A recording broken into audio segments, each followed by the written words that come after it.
Hello guys, ayos mo ba?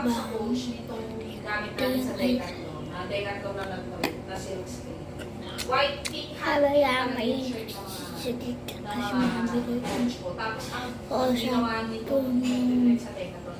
yung coach. Ito.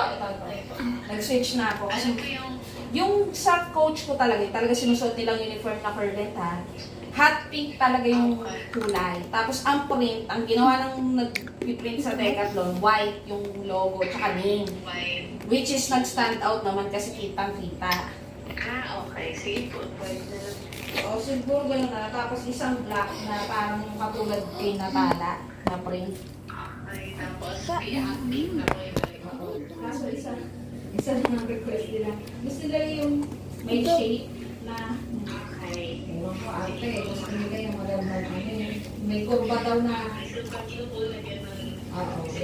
Ito para yung nubahin na hindi na kami nagtrabaho ng Hindi ko kasi nubahin. alam pag yung sizing sa ano yun. Kasi hindi kayo magkaiba-iba ng size. Pero iwala ko ba na walang asawa kung gano'n? Kung ano yung sa mga normal review or what, parang kung ano yung size lang nila dun, okay lang po siguro. Kasi ako- Hindi lang po sa akin, ako na po bahala. Small daw kasi sila. Kaso ang problema ko yung akin, minsan kasi extra large, minsan large. Ako. Bye-bye guys. Tapos kami bukas naman magmamakasan.